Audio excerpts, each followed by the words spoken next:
that. Well, thank you, Annette, and the team at Mineo for inviting me on board today, and everyone who's joined the panel. It's a great pleasure and honor to be here to talk about such a sensitive subject as this today. I'd like to start by just saying I think more than ever, students need and want to express themselves. And this is not only compounded by the current sanitary crisis where everyone's behind a screen, but even in sort of a natural format. One of the things that I find teaching in a number of different areas is that some people are very natural at doing this and they hold up their hands and they have the courage to do it, but a lot of people don't. And that could be a language barrier. It could be just their own personal makeup. It could be like a situation that they've been confronted with during the day. But everyone likes to express themselves, but sometimes it's difficult to do so.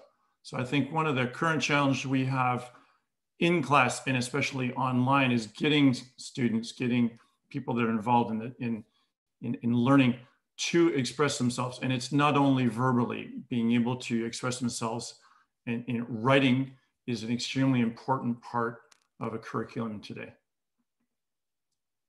Thank you. And I'm continuing from there. And I think in order for you to be seen better, I might stop sharing, sorry, so we can see you. And I'll just read the question. Okay. Is that okay? Sure. I think that would be more comfortable for the audience to see as well. So you're saying we need to accommodate for what they need nowadays, for what the students, their difficulties, their challenges, and the circumstances that they're under. And I wonder then, why is collaboration through debates so important? What value does that bring to the table? The students, most often today in the number of institutions I've been to, that's regardless of just me, my experience, they're like sponges. They soak in things and it's a one-way street. And one of the things I try to do, and I learned from mentors before, is opening up the floor, but you have to encourage collaborative debate. So if you as a teacher, professor, don't start by starting the conversation yourself, encouraging debate through your own language, body language, and in the curriculum, then it's very difficult for them to see it as, students look to us for leadership also. So if you ask for debate, but you don't encourage it and you don't yourself take part, then they don't understand. So I think one of the things that I feel which is important outside today as a teacher, of course, at a business school, which is very different than K-12, is that it's a vital skill for people to know how to discuss something in a debate fashion and not as a hierarchy or trying to put over on someone else's ideas, but to listen. I mean, we all heard this before. If you listen twice as much as you speak, etc. So I think the whole idea here is that more and more today, collaboration skills are required in the marketplace, and the best place to learn how to do that is in education.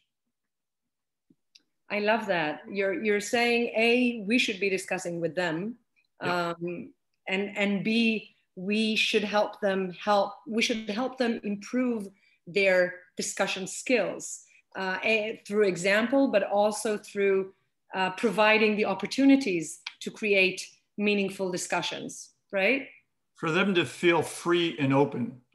Business schools are often looked upon as being very different forms of education as standard universities. I'm not sure that's actually the case, but for people to feel comfortable and able to express themselves, that's our job. And one of the ways I'm trying to accomplish that, and we'll probably treat this subject in a few minutes, is by using different software. And one of them is Mint.io, in order to provide them with a lot of autonomy and a lot of security so they feel comfortable in expressing themselves. A lot of the time in classes, I feel that people are being judged, and we'll probably touch on that subject too.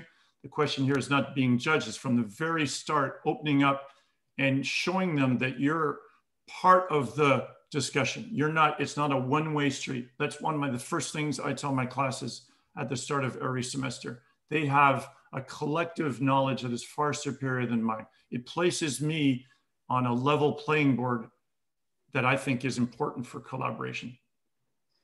So you're saying on the one hand, we need to empower them to know that they can make mistakes, that they can test the waters and present different arguments. And on the other, or maybe in the complementary way, we need to show our presence in the sense that we read what they write or we listen to what they say and respond to that, right? Exactly, exactly. Not staying passive. This is, well, we'll get to the software in a minute. This is one key area, but from the very start, I encourage this. This is part of the curriculum. Maybe a point I need to make here right now is that MENT is, we'll talk about the app, but I consider an app just an app. But if you include an application as part of the curriculum, if you explain that it's not just an electronic toy, it's something that's an integral part of what we're going to be doing for the next semester together, then people feel comfortable with the idea. Right. So you set the expectations and you kind of allure them into experiencing in a debate, which leads me to directly to the, and I'll reshare my screen just to show the next question. And that leads me to, how do you find MENT.io helpful in achieving these goals? Because you set quite a high standard, right? Both empowering them, having them collaborate, having yourself or us engaging or being present in what they do. And I think the feedback between the collaboration aspect is the most interesting one. So please, how does that help? Well, they have to be, yeah, that's a great question. And we could spend all afternoon talking this, and you well know, but the idea here is to show them this skill. So there's no better way than showing them from having them transcribe. If there's a conversation in class and the class is not filmed, of course, then that magic moment gets lost. The magic moments we're talking about in collaboration within MENT, they're there for everyone to see. You can see them this afternoon, tomorrow, and the day after. And I think that's also part of the skill that we're trying to teach here, is that writing stays. Verbal, when you talk in a conversation like we are right now, that disappears. So one of the key things here that I think is important is showing that when they write something with emotion, with intent, with purpose, that it stays there. And this, for any journalist, any writer, any historian, obviously we get that. But for young students, whatever their age, this is brand new. The disappearing nightmare, so to speak, well, maybe not nightmare, but disappearing factor of social media, where what people say disappears and people forget. Here, what we have is, and we might get to that, how your application works in a minute, but things stay. People come back to conversations. I think one of the very interesting parts about using MENT is that I need to, at the end, you know this as well as I do, I have to close the discussion. And the way the UI UX of the application obliges me to do that, it shows that I have to get involved and I step up to the plate, so to speak. And I refer to the questions that I'm using in my examples to close the debate. But people see the continuity of their participation.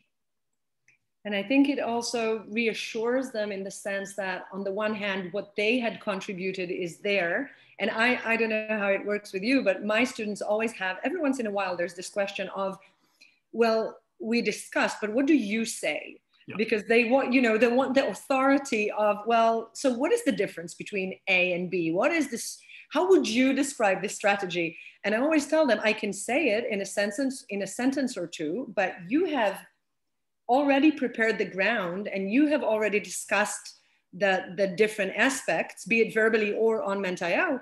And I think that the conclusion of discussion, as you're saying, kind of reassures in the sense of, well, everything that we said is here, and this is how we should be looking at it, I guess. If we were discussing something in a chat using SMS or whatever application, very rarely do people scroll up. We only scroll down. We're taught this. And this younger generation only knows that form of communication. So the permanence of written is important. But I like to bridge maybe to a second point is, I say from the very start that I'm trying to convey experience from the outside world into the classroom. And I show them continually throughout the curriculum why written skills are important. So I'm not only talking about it, I'm showing them through my slides using examples like other websites or podcasts or people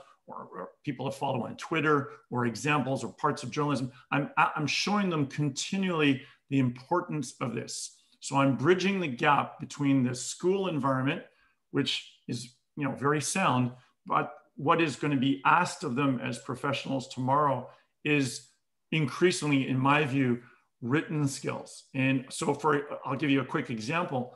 What I'm asked for right now for our strategic management course, they have to choose a company. So this is an analysis recommendation format that all professors are used to. And I asked them to go out and find a URL of an article that they think is interesting on their target company. That alone causes uproar. People don't know how to do that or why they do it. And when I get to the end of it, they've gone through a cycle of finding articles. They've read it. I've challenged them, et cetera, et cetera. When I come back and I post it and we discuss it, people started, okay, why was that article interesting to me? What information was in there? How did the journalists, analyze my company? What words did he use? Andrew's asking or empowering us to debate. I now see the connection with the outside world and the importance of writing skills. I think that's brilliant. I want to ask about that. I think that brings to mind two very obvious obstacles, at least for me. One is the fact that as much as I'd like to educate them in collaborating with each other, for example, we know that the main difference between Ment.io as a discussion board and more traditional discussion boards is the fact that on Ment.io, you really should be collaborating with others. You really should be reading what they wrote and then responding. And it's so much easier for students to just join a discussion and write what they think. Why should they read what everyone else is writing? So that's one difficulty or obstacle that I think it will be really interesting to hear what you think about. The second is when we would love for them to learn how to articulate their arguments. You're absolutely right that it's vital for the real world. And this is a skill that once they have it, they feel extremely empowered and very lucky to have. But how do you walk them through the process of overcoming the fact that it requires some work? It's not as social media or traditional discussion boards that you'd go, create your contribution and leave. It's much more substantial than that, right? More meaningful than that. Well, I count on that again, great point. I count on the crowd influence, the peer feedback, peer role in any class. There's always a handful of students that are very good at this, that have acquired these skills before. So they're the first people to jump in to, so to speak, the sandbox and start playing with all the toys. And all the other kids are sitting on the outside of the sandbox going, what's going on? So it's our role to be present there, not omnipresent. I don't know how you handle this all the time, but I'm involved in discussions. And then I tell them, no, you can go play by yourselves and I might come back later. So they don't feel like big brother's watching over. But what I do is I go back maybe in the next session and I'll open up and I'll go back into the discussions and I'll point at good examples of people collaborating with one another, either agreeing or disagreeing. Both things are very open and interesting for me.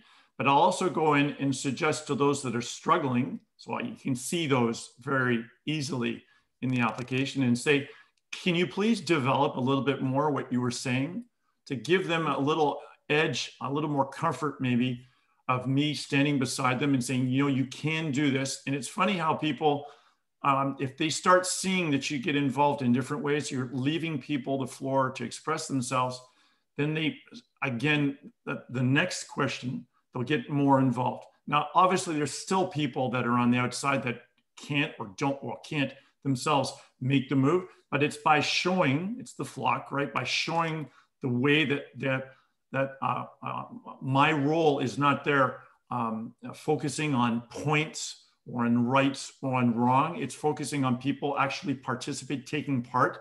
They say, hey, I can take part. Making people feel comfortable is not enough by just saying it.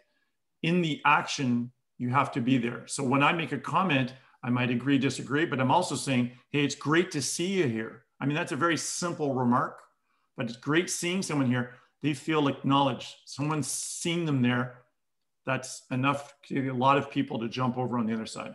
Right. So Anat and Andrew, just being here for the governance of time, I'm actually happy to inform you that we're getting a lot of questions and comments from people that we'll soon let Andrew and Anat address, but I also see some excitement from people to actually see the screen, see Mend, how it looks. So maybe we'll move to that and obviously get back to you with more questions after that. I think you absolutely read my mind, and as you can see, one of the screenshots from one of Andrew's discussions, sorry, I jumped, is already here on the screen. Thank you, Tzvika. Because I think you're absolutely right. And I was going to say the additional element that I throw into the mix is to take some answers that came, that were written on the platform and use them in class, answers or comments, and just portray them on my presentation, and then really kind of stress again the point of I see them, right? Exactly. And I'm wondering, this is, as I mentioned, and this I'm saying to our audience, our very active audience, this is a screenshot from one of Andrew's discussions. And you can see that the question here is a question that generates competing answers in the sense that it's interesting to discuss. And what you're seeing here, I'll just give a quick explanation, is the fact that out of 103 students of Andrew's, 85 had taken part. You could also see, Andrew can also see their activity log and highlights from the discussion on this menu. But what you're seeing, and what everyone, the students also can see on the platform, is the fact that 33 answers have been given, and you can see some of these answers here, and the discussion recap that Andrew had written, including choosing 5 supporting answers to conclude the discussion with. Would you like to say something about this particular discussion? Yeah, I think one of the most powerful mechanisms today in any classroom environment with any technology is recognition for all of us. That's one of our primary, as human beings, we're all part of a tribe. We all want to be recognized. So it's a very powerful mechanism. And it's key for me because it fuels curiosity and motivation. So by me going in and reading, and as you just pointed out there, demonstrating or showing the 5 supporting answers to my conclusion really gives a certain level of reconnaissance to not only people who answered, but across the many questions we do, showing people that you're really considering that information. So obviously the person who I included in those 5 supporting answers gets it for him, but everyone else sees it too. Your point about everyone sees everything is so important. There's so many mechanisms in today's schools and companies where there's a hidden agenda. Here, everything is open for everyone to see. Thank you. I think that's extremely important, and I'll try to show my analytics on a different page, on a demo room, so we don't reveal any information. I switched to this slide to show a very important component that I'd love for you to say something about.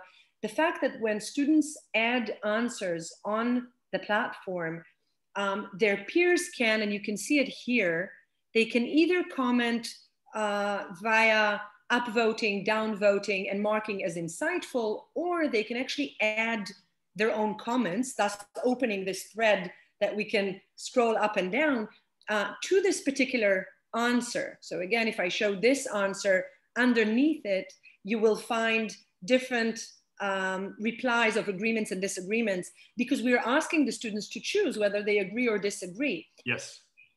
I'd love your thoughts on that. Well, yeah, again, I think, again, I'm not pointing at the schools that I work with or where I've taught before, but in general, I think, at least in higher education, there's too much focus on right or wrong answers. And from the very start, at least how I teach and the people that I've admired before have always said there's no wrong answer. So I privilege in the discussion that I have just every day, and here the application follows through beautifully, is disagreements are as good as agreements. And we see here an example of a student that we had, as you know, Annette, and I think everybody understands here, we've had to black out names. That's why we can't show you live information. But this student is a very participative student who I know, and she developed, and I think this is what the beauty is she took the time to develop what probably is a few, close to 10, 15 minutes of thought here. And this actual question, which I remember quite well, goes down quite far. So here we have a great demonstration of the richness, once you get the ball moving, of people sinking their teeth, so to speak, into a specific answer and continuing the conversation. It's not a one-off check, I've done that, it's done, building on the basis of the interest of that core question. And thus building the collaborative nature of the conversation. Building off it as we move. Exactly. And so I switched to this one to show, well, I promised you that underneath the upvote and downvote and all of these, this is what the students are seeing. It's very visible, as Andrew noted, it's all there for the students to see together with us. The only thing that is exclusively visible for each user is a My Analytics page where they can see how they're doing personally. And that's, of course, only only shown to them. And the additional page that they're not seeing, and I'll show you in a second, is the assessment suggestion for participation, which only the instructors see. And this is an example of some of the analytics that the platform shows that gives a good feel to the different students as to how things are going, right? I wanted to jump also to, because on the same topic, to see they can all see the TIM statistics, how they're doing, activity over time, and so on and so forth. And just being mindful of the time, I want to jump to this slide to say something about the assessment and then ask Andrew to comment on it. What you're seeing here is a participation assessment for the students, and it's constructed of three main aspects. One is engagement. So if they show up, so to speak, and act within the platform and take part in discussions, then that is beneficial for their grade. The second aspect is how collaborative they are. And this goes to that main theme, right? Of how many answers by others have they seen, how much they collaborated, how much they responded to others. And the third theme, and maybe most interesting, is how thorough and how thoughtful they were in the comments that they actually wrote. And these three themes and five components are composed into an overall score. And I wonder if you have any comments on that, Andrew, and then I'll just show on a demo room something about My Analytics so the audience can see what it looks like. Sure, I think there's a lot to say about this page, and I'm sure everyone has a ton of questions on it. But as we mentioned a while ago, if from the very start you're clear with students that there's a bunch of analytics that are there and how you're going to use those analytics, then people relax. And on the previous screens, you showed that there's a lot of information available. And I think people feel comfortable when they can see that a platform is being used and how it evolves over time. And I just like to make a specific point. I don't use the grading, so to speak, aspect of MENT for any substantial part of their grade. I'm compiling it using a number of different applications we use. And I make a big point on explaining how that participation note in their overall grading is composed. And it's always constructive on measurable aspects. I think, at least in the schools I've taught, people get a participation grade and they don't know where it comes from. It's like, on the last day, the professor noticed me, so he gives me a participation grade. I think that is key from day one. I'm using measurable, quantifiable data. I'm not giving them the weight. I use a number of different tools to get there, but they see that collaboration is a key part of their final grade, and they know it is being done fairly and ethically, and they have the possibility to take part at any time. And yeah, I think that's very, very reasonable. We have instructors using Menti-O. I myself use it as 10% of the grade that I assign to students. We see a range between 10% and 40%. And the feedback that we're receiving is that it is much easier to explain to the students, right, exactly as you're saying, why they receive that participation grade, because most of us don't have the privilege of counting how many times they took part in the synchronous sessions. So this is very, very simply communicated to them. I opened here the My Analytics page on a demo room just to demonstrate the fact that since the students don't see the overall score of everyone, and they don't see that assessment page that we just showed you, what they do see is how they're doing on these different components individually, right? How themselves, how they are doing, how many discussions. Yeah, they really appreciate this. This is very rare for them on the LMS, learning management systems in most schools. They can't see where they're at, so to speak, along the semester. And they really like this because they're being treated fairly, and they know they have a chance, so to speak, to take, if they didn't start by using it in the first couple sessions, they can see immediately the effect when they do come on board. Absolutely. And I think that it's also really helpful that they see how they're doing, but they don't see the final grade. And so we have enough freedom to decide what we want to add in or subtract, but they know how they're doing. And there are all these other cool features that they're seeing, such as their thought distance from other members of the team, and all these elements that correspond to their assessment components. So it's really, really interesting to see. And I think that that speaks a lot to the empowerment of that we discussed, and to increasing collaboration, because they keep seeing time and time over again. And I'll go back to My Analytics. Sorry, I'm jumping here just to show you that. They're seeing who they collaborate with most. They're seeing collaboration components almost everywhere they go on the platform. And that for me really strengthens the point of encouraging them to take part in the discussion.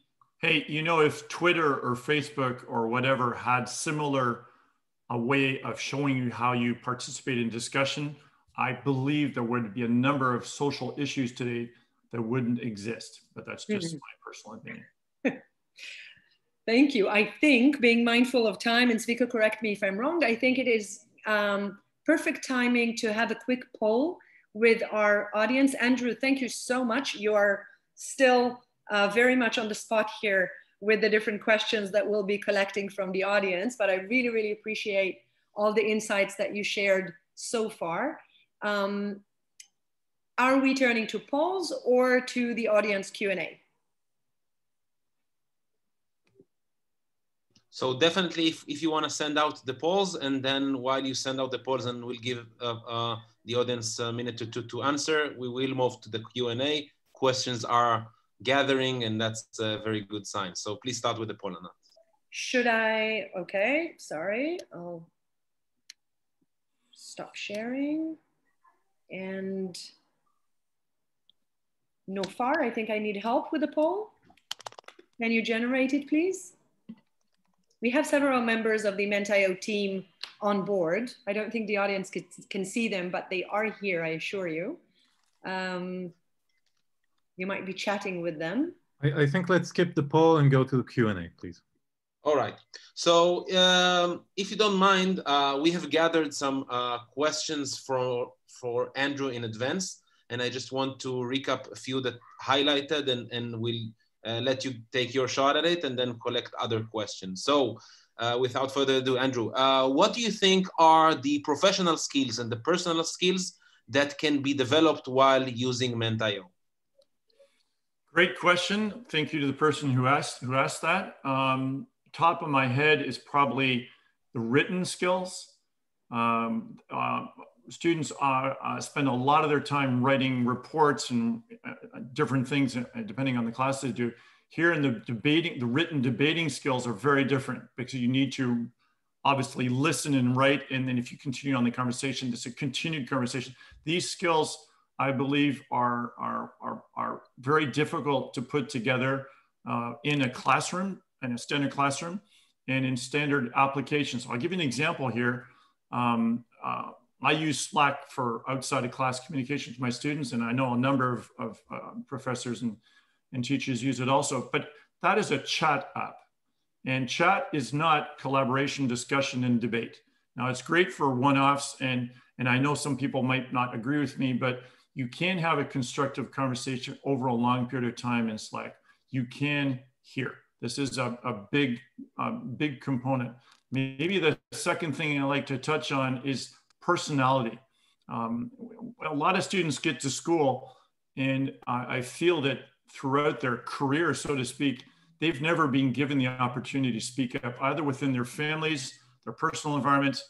And it's funny how I can see these little flowers blossom as soon as they feel that they're in a secure, comfortable environment. And I really think that in order for people to their prosperity depends on how they interact with one another.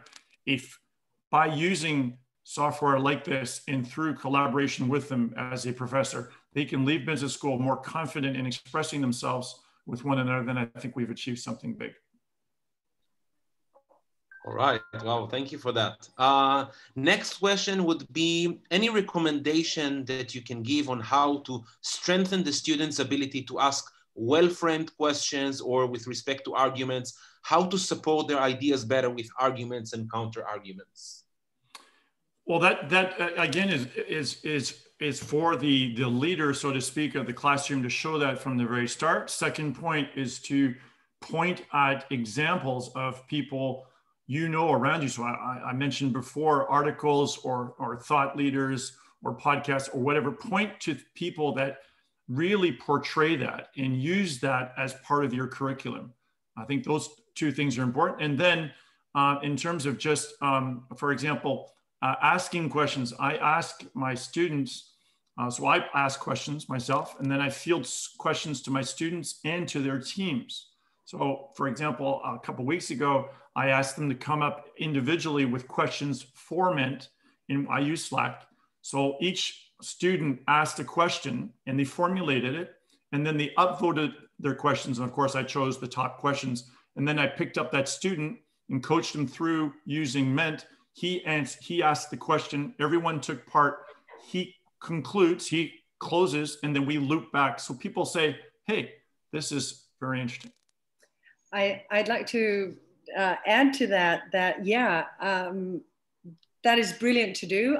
What I do when I introduce Ment.io to students is I ask them, we conclude a topic, and then I mean, it won't be the first time it won't be on the first time using Ment.io that I do that, but on the second time, just to get them to get a feel of questions and answers, I will consult with them. What is the right question to ask based on what we just discussed in class? And these questions will be open for the remainder of the week for them, which also leads me to say something, just to mention to our audience that Ment.io is integrated into all major LMSs, such as Canvas, Moodle, D2L, and also to Microsoft Teams.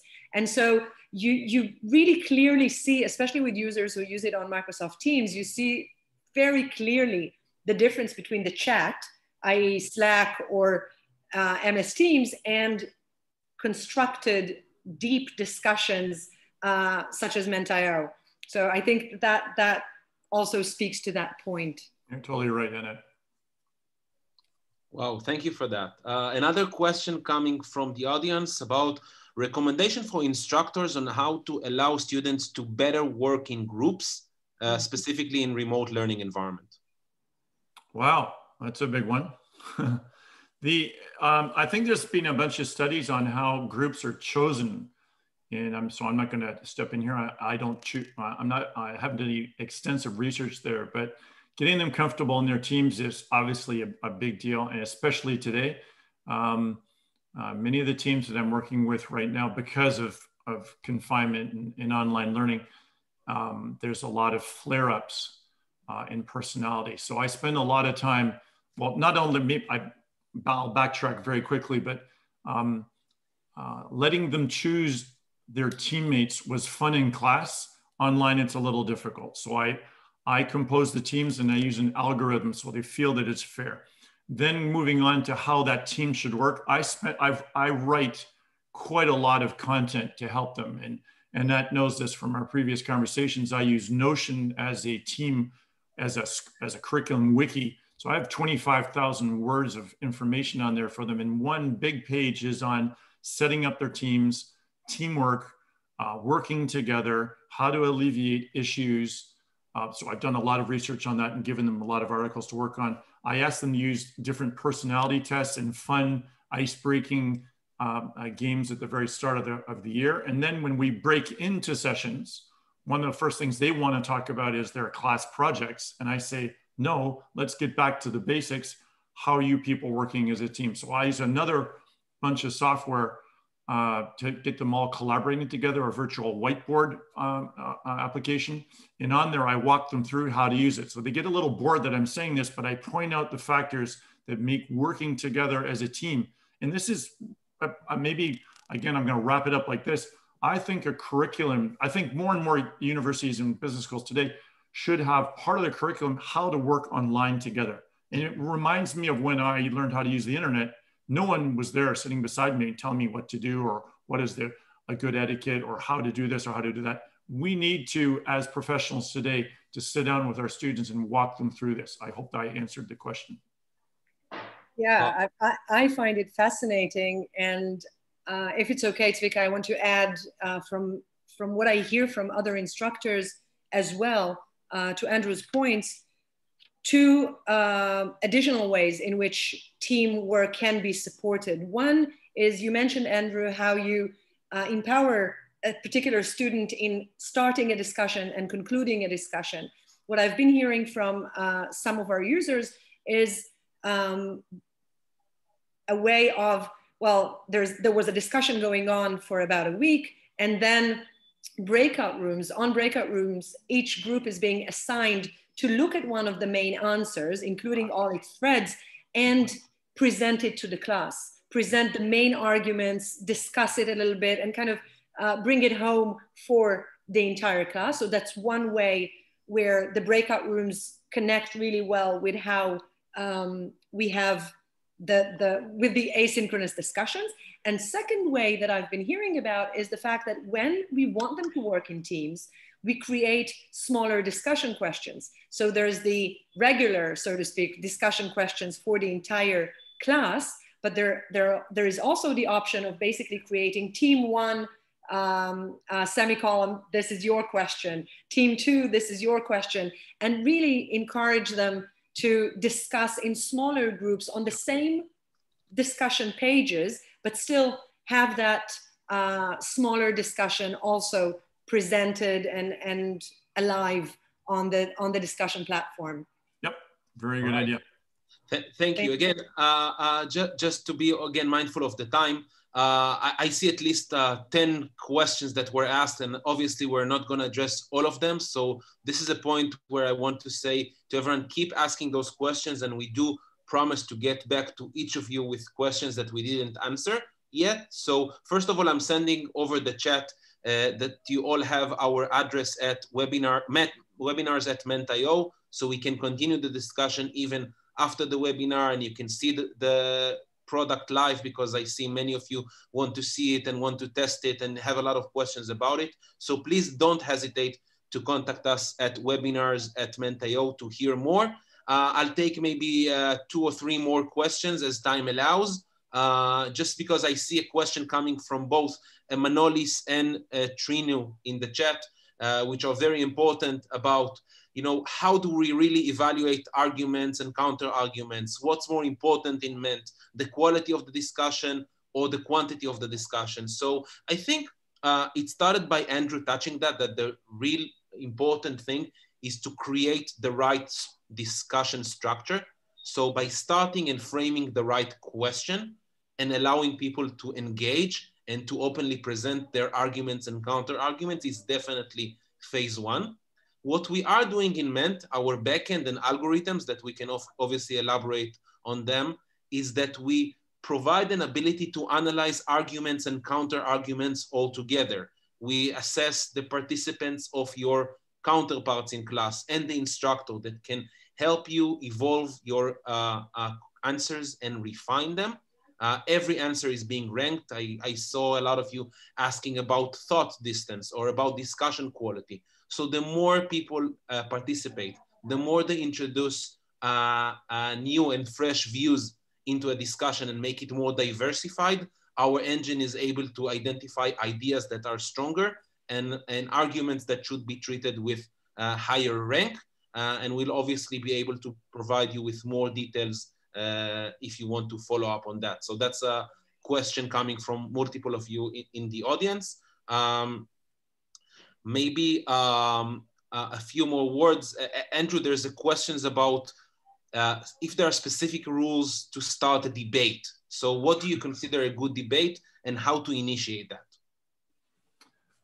When I was young, I was very fortunate to have a very high quality education, and it was in a British type of private school, sorry, in Canada. So I was part of a debate society. And for those that are familiar with that, and there's a bunch of movies that touch on the subject, there's a certain degree, there's a certain value set and outlook on that. And I try to find questions where there's no answer. So from the very start, recency is a big deal.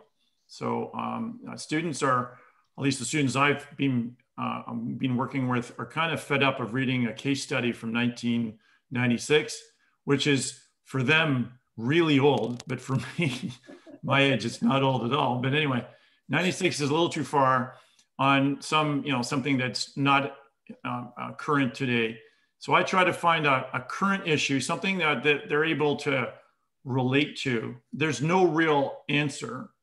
And one that, I'll be honest with everybody here today, one that I really love to get in a conversation with, for example, Anat. If I can find a question that's interesting and open-ended that I'd like to discuss with a peer like Anat, then generally, and again, I'm putting myself in the shoes of a professor with obviously younger students, but something I'd really like to play with them, generally that works.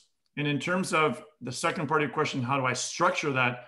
I just want once again to say that I say to them and I write in the question, there's no rules, basically. I try to guide them through the answer process, but there's no rules, so to speak. Everyone is able to speak up.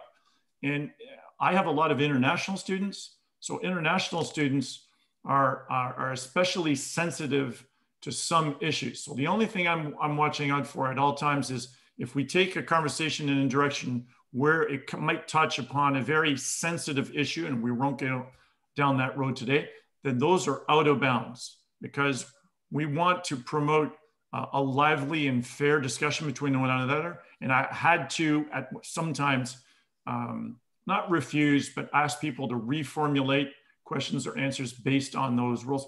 It's just fair for everybody. And as long as they understand that, things finish up very well. Wow, thank you, Andrew. I'm taking a few seconds of pause here, because I know the team wants to send out a survey to all of you still on the line. It will probably take you a few seconds to answer the questions, and you'll see them on your screen shortly. Please feel free to give us your feedback on that.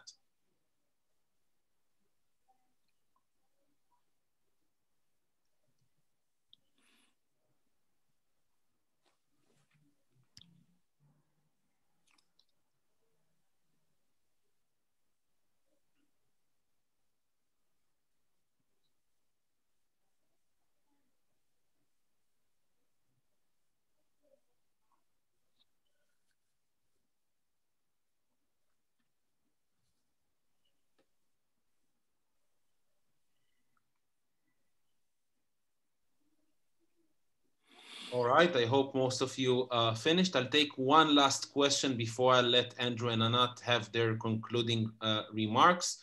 A question that came here from Magali about how do we measure ideas that are stronger? And that's directed at the product backend.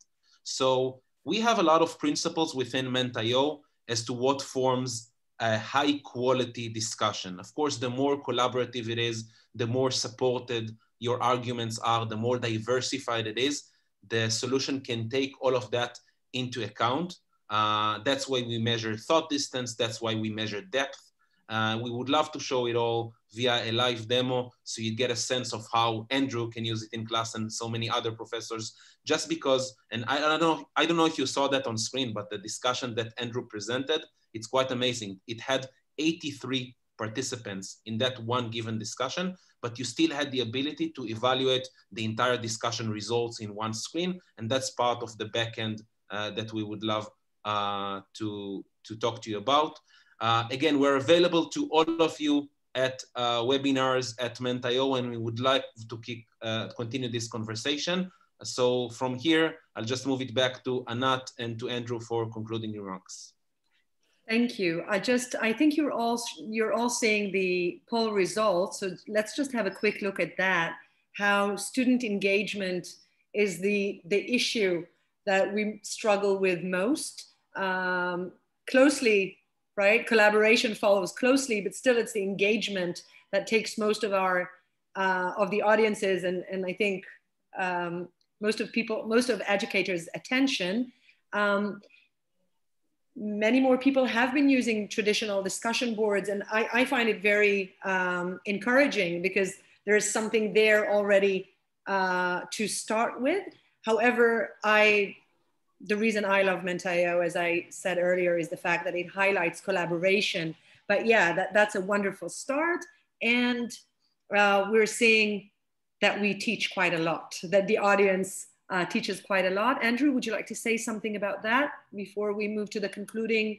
No, I just like one sentence. I totally agree. Well, I agree. I feel for the participation and engagement today, especially because of the conditions that we're all facing, albeit within a business school or within primary education. But yes, engagement is something that's up until now been very difficult to gauge with traditional tools. And I'm sure there's room for improvement, but it starts with, again, I think the teachers, professors' role in wanting to engage. And when you get up on stage, there are people that are very engaged in what they do.